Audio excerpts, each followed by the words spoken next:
1 Tawarik pasal 19. Daud berperang melawan Bani Amon dan orang Aram. Sesudah itu matilah Nahas raja Bani Amon, lalu anaknya menjadi raja menggantikan dia. Ayat 2. Lalu berkatalah Daud, aku telah menunjukkan persahabatan kepada Hanun bin Nahas, sebab ayahnya telah menunjukkan persahabatan kepadaku. Sebab itu Daud mengirim utusan untuk menyampaikan pesan turut berduka cita kepadanya karena kematian ayahnya. Tetapi ketika pegawai-pegawai Daud sampai ke negeri Bani Amon itu kepada Hanun untuk menyampaikan pesan turut berduka cita kepadanya. Ayat 3. Berkatalah pemuka-pemuka Bani Amon itu kepada Hanun, apakah menurut anggapanmu Daud hendak menghormati ayahmu karena ia telah mengutus kepadamu orang-orang yang menyampaikan pesan turut berduka cita? Bukankah dengan maksud untuk menyelidik, untuk mengintai dan menghancurkan negeri ini, maka pegawai-pegawainya datang kepadamu? Ayat 4. Lalu Hanun menyuruh menangkap pegawai-pegawai Daud itu, disuruhnya mencukur mereka dan memotong pakaian mereka pada bagian tengah sampai pangkal paha mereka, kemudian dilepasnya mereka. Ayat 5. Ketika mereka berjalan pulang, diberitahukan kepada Daud tentang orang-orang itu, lalu disuruhnya orang menemui mereka, sebab orang-orang itu sangat dipermalukan. Raja berkata, tinggallah di Yeriko sampai janggutmu itu tumbuh, kemudian datanglah kembali. Ayat 6. Setelah dilihat Bani Amon bahwa mereka telah membuat dirinya dibenci oleh Daud, maka Hanun dan Bani Amon itu mengirim 1000 talenta perak untuk menyewa kereta dan orang-orang berkuda dari Aram Mesopotamia, dari Aram Maaka, dan dari Aram Soba. Ayat 7. Mereka menyewa 32.000 kereta serta raja negeri Maaka dengan tentaranya yang datang berkemah dekat Medeba. Juga Bani Amon itu berkumpul dari kota-kota mereka dan datang untuk berperang. Ayat 8. Ketika Daud mendengar hal itu, disuruhnyalah Yoab maju dengan segenap tentara dan pahlawan. Ayat 9. Lalu Bani Amon maju, diaturnya barisan perangnya di depan pintu kota, sedang raja-raja yang ikut datang ada tersendiri di padang. Ayat 10. Ketika Yoab melihat bahwa serangan itu mengancam dia dari depan dan dari belakang, maka dipilihnyalah sebagian dari orang pilihan Israel, lalu ia mengatur barisan mereka berhadapan dengan orang Aram itu. Ayat 11. Selebihnya dari rakyat itu ditempatkannya di bawah pimpinan Abisai adiknya, dan mereka mengatur barisannya berhadapan dengan Bani Amon itu. Ayat 12. Lalu berkatalah Yoab, jika orang Aram itu lebih kuat daripadaku, maka haruslah engkau menolong aku. Tetapi jika Bani Amon itu lebih kuat daripadamu, maka aku akan menolong engkau. Ayat 13. Kuatkanlah hatimu dan marilah kita menguatkan hati untuk bangsa kita dan untuk kota-kota Allah kita. Tuhan kiranya melakukan yang baik di matanya. Ayat 14. Lalu Yoab dan tentara yang bersama-sama dengan dia maju menghadapi orang Aram itu untuk berperang, dan orang-orang itu melarikan diri dari hadapannya. Ayat 15. Ketika Bani Amon melihat bahwa orang Aram sudah melarikan diri, maka mereka pun larilah dari hadapan Abisai adik Yoab dan masuk ke dalam kota. Sesudah itu Yoab pulang ke Yerusalem. Ayat 16. Ketika orang Aram melihat bahwa mereka telah terpukul kalah oleh orang Israel, maka mereka mengirim utusan-utusan dan menyuruh orang Aram yang di seberang sungai Efrat maju berperang di bawah pimpinan Sofak, panglima tentara Hadadezer. Ayat 17. Setelah hal itu diberitahukan kepada Daud, maka dikumpulkannya seluruh orang Israel di seberanginya sungai Yordan, lalu sampai ke dekat mereka, dan diaturnya barisan melawan mereka. Ketika Daud mengatur barisannya berhadapan dengan orang Aram itu untuk berperang, maka mereka bertempur melawan dia. Ayat 18. Tetapi orang Aram itu lari dari hadapan orang Israel, dan Daud membunuh dari orang Aram itu 7.000 ekor kuda kereta dan 40.000 orang pasukan berjalan kaki, juga Sofak panglima tentara itu dibunuhnya. Ayat 19. Ketika dilihat orang-orang yang takluk kepada Hadadezer bahwa mereka telah terpukul kalah oleh orang Israel, maka mereka mengadakan perdamaian dengan Daud dan takluk kepadanya. Sesudah itu orang Aram tidak mau lagi memberi pertolongan kepada Bani Amon. 1 Tawarik pasal 20.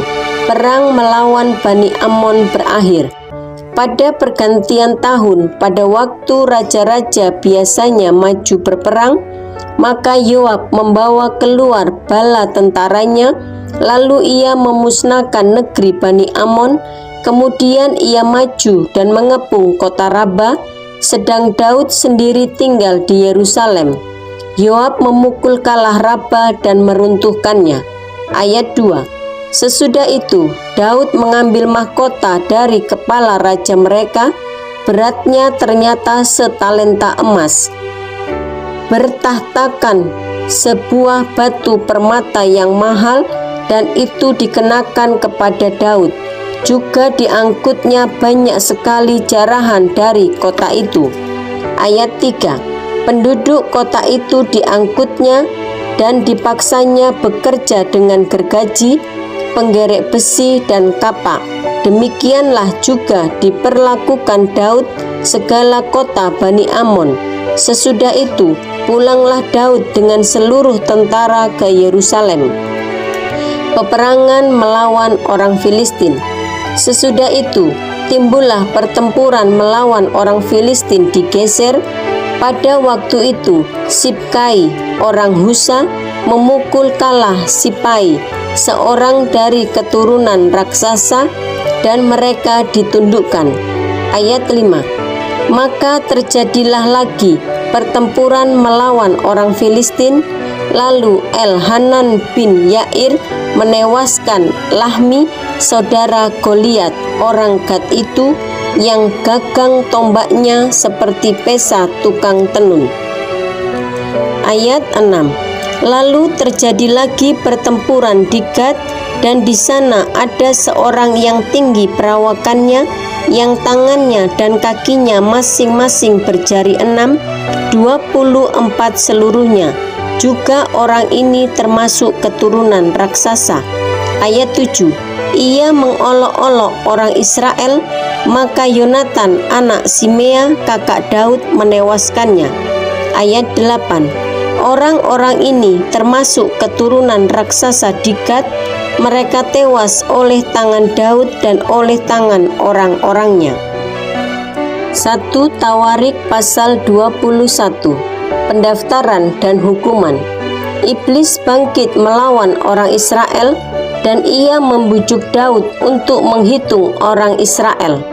Ayat 2. Lalu berkatalah Daud kepada Yoab dan kepada para pemuka rakyat, "Pergilah, hitunglah orang Israel dari Berseba sampai dan bawalah hasilnya kepadaku, supaya aku tahu jumlah mereka." Ayat 3. Lalu berkatalah Yoab, "Kiranya Tuhan menambahi rakyatnya 100 kali lipat daripada yang ada sekarang. Ya Tuanku Raja, bukankah mereka sekalian hamba-hamba Tuanku? Mengapa Tuanku menuntut hal ini? Mengapa orang Israel harus menanggung kesalahan oleh karena hal itu?" Ayat 4. Namun titah raja itu terpaksa diikuti oleh Yoab, maka pergilah Yoab menjelajahi seluruh Israel, kemudian kembali ke Yerusalem. Ayat 5. Lalu Yoab memberitahukan kepada Daud hasil pendaftaran rakyat. Di antara seluruh orang Israel ada 1.100.000 orang yang dapat memegang pedang, dan orang Yehuda ada 470.000 orang yang dapat memegang pedang. Ayat 6. Orang Lewi dan Benyamin tidak dimasukkannya dalam pendaftaran, sebab titah raja itu dianggap keji oleh Yoab. Ayat 7. Tetapi hal itu jahat di mata Tuhan, sebab itu dihajarnya orang Israel. Ayat 8. Lalu berkatalah Daud kepada Allah, "Aku telah sangat berdosa karena melakukan hal ini. Maka sekarang jauhkanlah kiranya kesalahan hamba-Mu, sebab perbuatanku itu sangat bodoh." Ayat 9. Tetapi berfirmanlah Tuhan kepada Gad, penglihat Daud. Ayat 10. Pergilah, katakanlah kepada Daud, "Beginilah firman Tuhan, 3 perkara kuhadapkan kepadamu, pilihlah salah satu daripadanya, maka aku akan melakukannya kepadamu." Ayat 11. Kemudian datanglah Gad kepada Daud, lalu berkatalah ia kepadanya, "Beginilah firman Tuhan, haruslah engkau memilih." Ayat 12. 3 tahun kelaparan atau 3 bulan lamanya melarikan diri dari hadapan lawanmu, sedang pedang musuhmu menyusul engkau, atau 3 hari pedang Tuhan, yakni penyakit sampar ada di negeri ini, dan malaikat Tuhan mendatangkan kemusnahan di seluruh daerah orang Israel. Maka sekarang timbanglah, jawab apa yang harus kusampaikan kepada yang mengutus aku. Ayat 13. Lalu berkatalah Daud kepada Gad, "Sangat susah hatiku, biarlah kiranya aku jatuh ke dalam tangan Tuhan, sebab sangat besar kasih sayangnya, tetapi janganlah aku jatuh ke dalam tangan manusia." Ayat 14.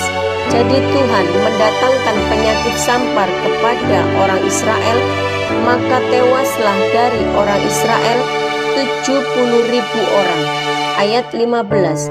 Pula Allah mengutus malaikat ke Yerusalem untuk memusnahkannya, dan ketika hendak memusnahkannya, maka Tuhan melihatnya, lalu menyesallah ia karena malapetaka yang hendak didatangkannya itu. Lalu berfirmanlah ia kepada malaikat pemusnah itu, "Cukup, turunkanlah sekarang tanganmu itu." Pada waktu itu malaikat Tuhan itu sedang berdiri dekat tempat pengirikan Ornan orang Yebus. Ayat 16. Ketika Daud mengangkat mukanya, maka dilihatnyalah malaikat Tuhan berdiri di antara bumi dan langit, dengan di tangannya pedang terhunus yang diacungkan ke atas Yerusalem. Lalu dengan berpakaian kain kabung, sujudlah Daud dan para tua-tua. Ayat 17. Dan berkatalah Daud kepada Allah, "Bukankah aku ini yang menyuruh menghitung rakyat? Dan aku sendirilah yang telah berdosa dan yang melakukan kejahatan. Tetapi domba-domba ini, apakah yang dilakukan mereka, ya Tuhan Allahku? Biarlah kiranya tanganmu menimpa aku dan kaum keluargaku, tetapi janganlah tulah menimpa umatmu." Mezbah didirikan dekat Yerusalem, tulah berhenti. Ayat 18. Kemudian malaikat Tuhan menyuruh Gad mengatakan kepada Daud bahwa Daud harus pergi untuk mendirikan mezbah bagi Tuhan di tempat pengirikan Ornan orang Yebus itu. Ayat 19. Lalu pergilah Daud sesuai dengan perkataan Gad yang diucapkannya demi nama Tuhan. Ayat 20. Ornan sedang mengirik gandum. Ketika ia memalingkan diri, dilihatnyalah malaikat itu. Keempat anaknya yang bersama-sama dengan dia menyembunyikan diri. Ayat 21. Ketika Daud sampai kepada Ornan, maka Ornan mengangkat mukanya dan melihat Daud. Lalu keluarlah ia dari tempat pengirikan. Kemudian sujudlah ia kepada Daud dengan mukanya ke tanah. Ayat 22. Berkatalah Daud kepada Ornan, berikanlah kepadaku tempat pengirikan ini, supaya aku mendirikan di sini mezbah bagi Tuhan. Baiklah, berikan itu kepadaku dengan harga penuh, supaya tulah ini berhenti menimpa rakyat. Ayat 23. Jawab Ornan kepada Daud, ambillah, dan baiklah tuanku raja melakukan apa yang dipandangnya baik. Lihatlah, aku berikan lembu ini untuk korban bakaran, dan eretan-eretan pengirik ini untuk kayu bakar, dan gandum untuk korban sajian. Semuanya itu kuberikan. Ayat 24. Tetapi berkatalah Raja Daud kepada Ornan, bukan begitu, melainkan aku mau membelinya dengan harga penuh, sebab aku tidak mau mengambil milikmu untuk Tuhan, dan tidak mau mempersembahkan korban bakaran dengan tidak membayar apa-apa. Ayat 25. Maka Daud memberikan kepada Ornan sebagai bayaran tempat itu emas sebesar 600 sikal.